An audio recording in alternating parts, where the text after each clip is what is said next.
Elle Varner just off the stage. Hot off the stage. Look at her, smelling all good, looking all good. She ain't even sweating. And that's after encore. Well, it touched up a little bit. So, Elle Varner, I was listening to you. First of all, I could tell you got good home training.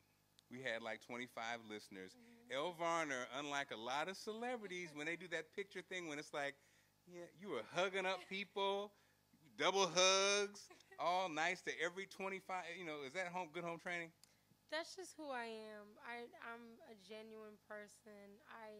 I feel their energy for me, like their love for me, and it just goes right back. And also, I have a foundation called Hug Life, which is the opposite of Thug Life. It's promoting peace and loving one another. I say every thug needs a hug. So I make it my point to hug everybody. Other thugs are watching, a little tear came, a little thug tear, like, ain't nobody really said that before. Who would you love to hear sing your song, living or dead? Oh. Refill specifically. Dang, that's a great question. Patti LaBelle came to mind from them high notes. Aretha. That'd be crazy.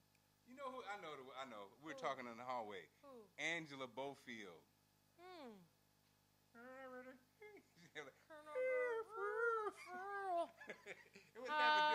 Cher. No. One more. Mackinnon. No. Drake.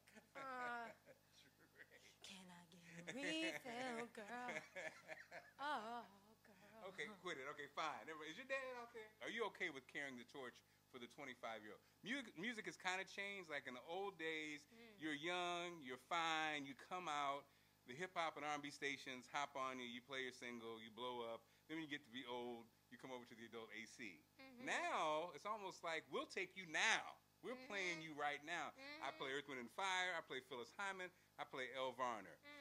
Do you mind carrying the torch? And what do you think about the landscape these days? Is it a good thing or a bad thing for artists like yourself?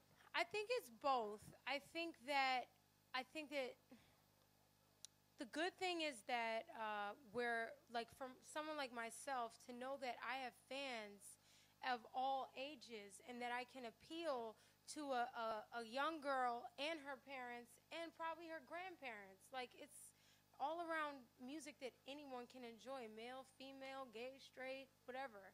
And that's a great thing. Now, the hard part for me, I think, especially in black music, is that you get pushed to like AC when you make R&B, but if you're white and you make an R&B song, it's pop or it's R&B. And it's like, well, what am I doing?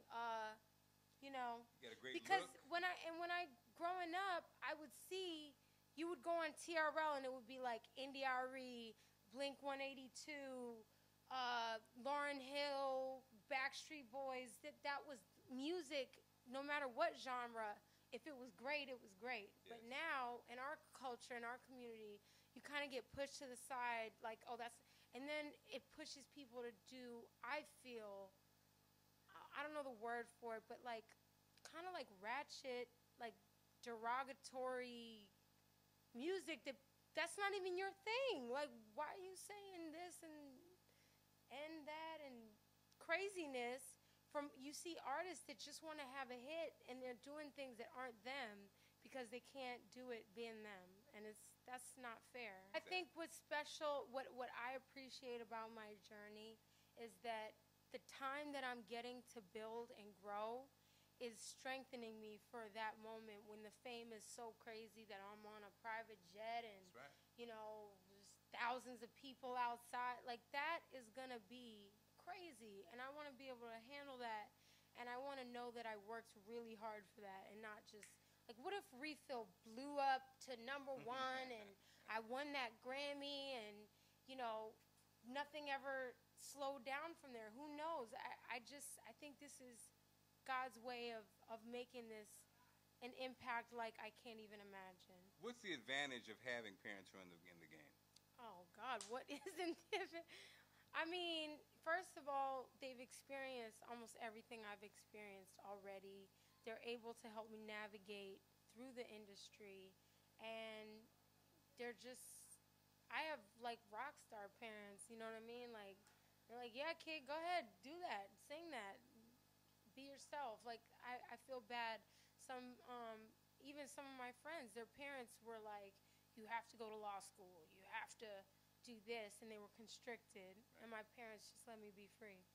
On stage, show starts, had a little technical difficulty. Yes. I thought somebody fell down. I don't know what happened. Yeah. But I love the fact that you're a performer. You didn't shake you up one bit. You joked a little bit, cracked a little bit, went back to the music. You got them. It wasn't the end of the world. Is that again because you've performed so much? You're kind of like second nature on stage. I'll tell you a little. I'll give you a little something. Give me a little something.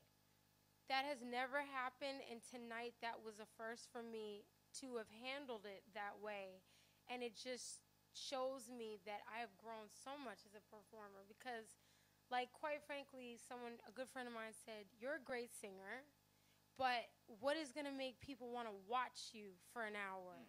You sound perfect, don't get me wrong, but you as a performer," so I really had to like look at that, like, damn, I know I could sing, but performance, I got to work on this. I got to get my chops up. So, like I said, it's time. You got to fall down to know how to get up. It happens. Here's the thing. So you're pretty, but you're a funny person. I love comedy. Yes. That's something people don't know about me. They see this finished product, whatever, all the makeup and all hair. All this Mac, all this glam and stuff, glamour. Yeah, but all this beauty. I'm just a regular person. I am. No, I am. And I'm a silly, like, I would want to be in those movies with, like, Seth Rogen and Jonah Hill, like the female comedian that you expect to just be pretty and sit there, but then she's, like, funny as hell. She's down with the boys. She can take a joke. Some say, well, you know, all press is good press. Yeah. Do you believe that? And then do you believe that in this experience, I think in the old way, they would say this kind of stuff happens, just don't respond at all and keep it moving. Yeah. Does that technique still work, or do you kind of have to get involved these days? For me, initially, I think my not responding. Don't be nervous. No, I'm not. I'm making you nervous with my handsomeness. Yes. I can't take it. It's the scarf that did it. I'm sweaty like a mug. Go ahead. I'm sorry. I'm dying. You can stand up too. Initially, keeping quiet about it, it was like, oh, you're classy, good for you, and blah, blah, blah, which I am. But then after a while, it's like, keep talking about it, and I'm not saying nothing. Then I look guilty. I wasn't expecting that. So people start to believe because I didn't say nothing back.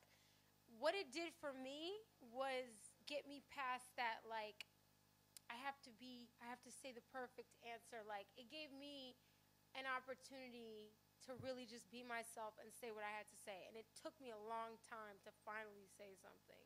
And when I did, it was just like, yo, look. Elle Varner, we wish you the best. You're amazing. Thank you. Keep it up, girl. We got Thank you. We got you. Come see us at Radio 103.9. We hope to see you near the holidays. Yes. Get some holiday stuff. I know. Next year I'm going to do a Christmas album. Okay, go get packed up. Get dressed. Thank Dad, she's ready. Come on in. Elle Varner. Hi, guys.